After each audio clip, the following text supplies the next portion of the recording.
The Whitewater Tyranny, Twitter and the Neoliberal Workplace. So, I've been off Twitter now for a month. The longest period in my life of me not using that site since I got my first smartphone in 2009 and started an incredible 13-year run of chatting absolute shite online. An astonishing achievement, even if I was forced to leave as a result of being banned for being beastly about that nice Mr. Putin. So, a month later, what are my thoughts? One of the things I've noticed most is how similar being on Twitter was to my last job before I went mad, caught COVID, and became a crip. As you'll recall, I used to work in a call centre, and it sucked.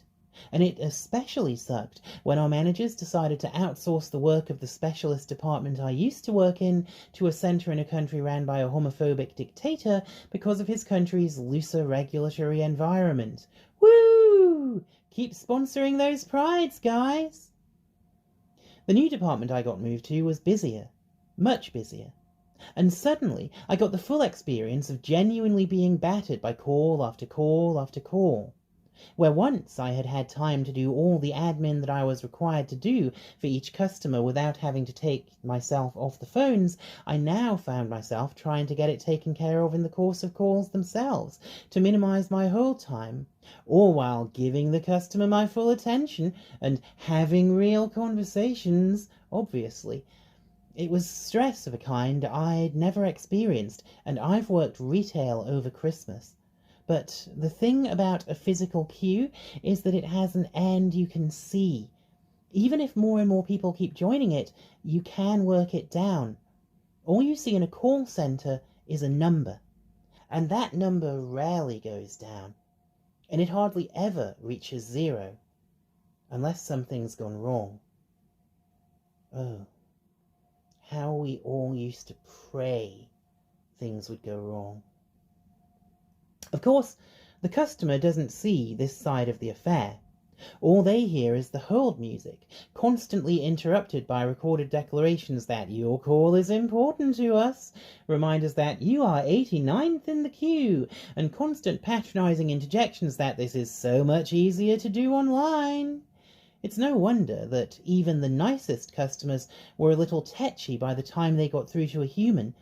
But let's be honest, this is Britain. Nice customers were rare.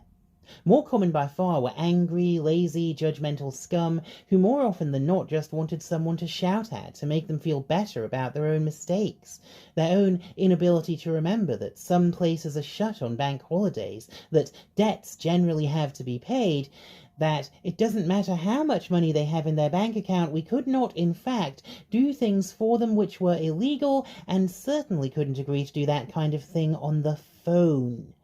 If you've worked in one of these places, you know the kind of thing, and the vitriol that results when you tell these entitled creeps no. And how did I choose to spend my lunch times and the 50-minute breaks I was lucky to work enough hours to qualify for? I spent them browsing Twitter. I mean, not the whole time. During lunch I'd usually do a little reading, whether on break or lunch I'd usually have to piss, but like most of us these days, I would scroll on the toilet. And there were always notifications coming in, replies, retweets, and likes.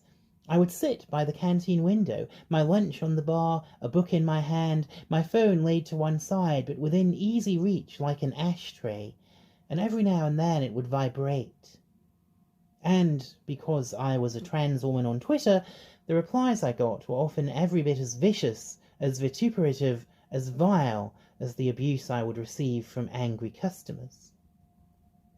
I'm not saying getting abused on Twitter is the exclusive purview of us trannies, obviously. You get the same kind of crap if you're black, or brown, or gay, or a woman, or espouse left-wing views.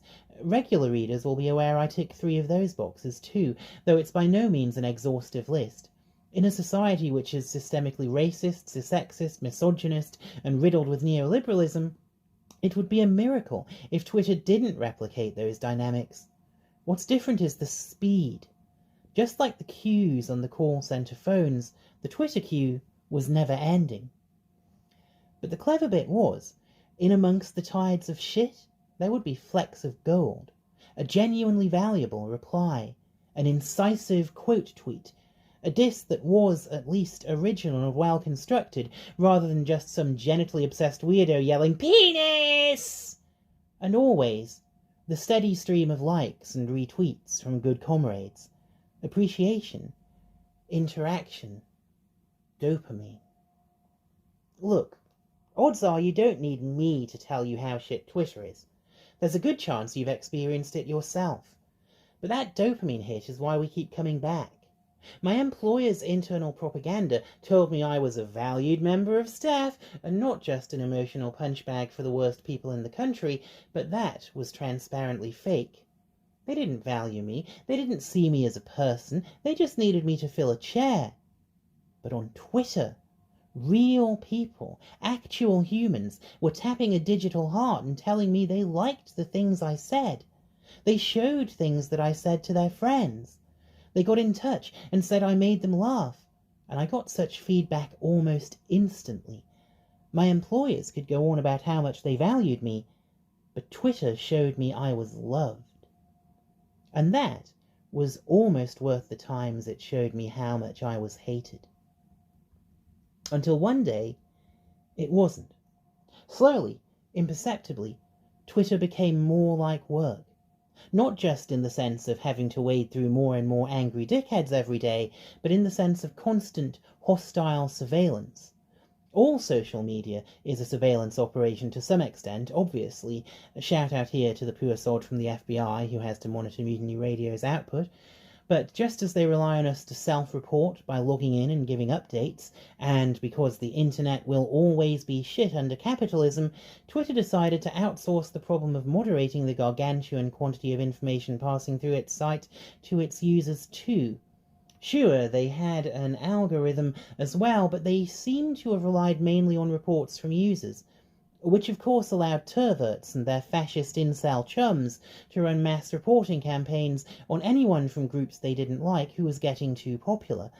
It's not lost on me that the alt I moved to after my main got nuked only started to experience problems when my retweets started getting into the thousands again. Make no mistake, this shit is organized. You might even call it cancellation. But even before my alt got nuked too, there was no escaping the fact that Twitter wasn't what it used to be, because people I liked and followed were dealing with bans too. And sure, they were coming back with alts, but you had to faff on finding them, and people who didn't want to do this dance were forced to watch what they said to avoid having accounts, which in some cases they depended on for their livelihood, taken down. And meanwhile, of course, the abuse directed at us never stopped. Sometimes we scored victories, getting the penis botherer Helen Stannerland removed, or sending Graham Linehan home to cry into his carbonara, but for the most part it seemed much harder to get a transphobe banned for actual abuse than to get a trans woman kicked off the platform for using the word prick.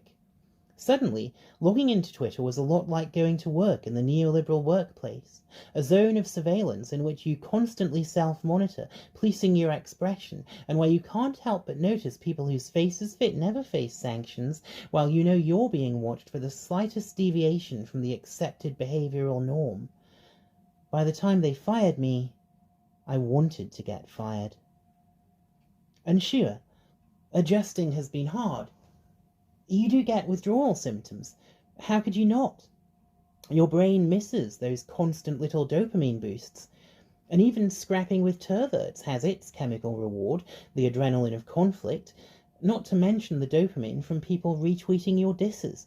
Suddenly, that's all cut off, and Facebook is shit methadone. You twitch. You pace. You drum your fingers. You start playing Wordle again. You think about buying a burner phone, setting up a Proton mail address and starting over. But why? You'll probably just get kicked off again. There are, however, benefits. I read a lot more now, and when I read for longer, because my brain is growing less and less habituated to the need to be constantly checking my phone, which I sometimes leave in the other room when I go for a piss now. Such social media as I remain on has a slower update pace, especially given that I tend to police my friends list elsewhere much more carefully than I did on Twitter. I can watch whole films without interrupting myself now.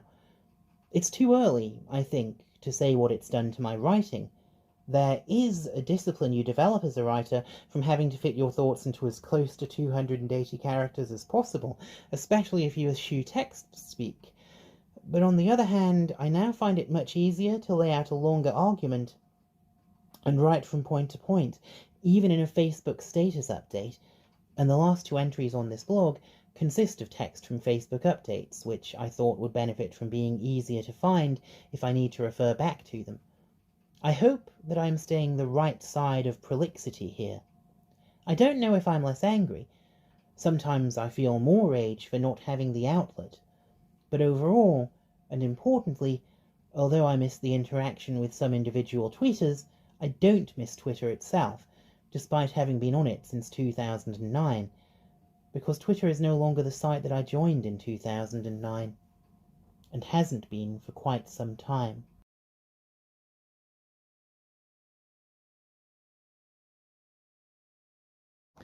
Hi, thanks for watching this all the way to the end. If you'd like to support the channel, obviously you can click like and subscribe. There's also my Patreon and Ko-fi links, which are down in the description, and the link to my new book, Secrecy's Jurisdiction, which you can currently get from Amazon or directly from myself. If you want to drop me a direct message or something, and I can arrange to send you out a signed copy. So that's all the tedious self-promotion stuff done. Have a great day. Bye. I want to know the genitals of the alien. You're weird.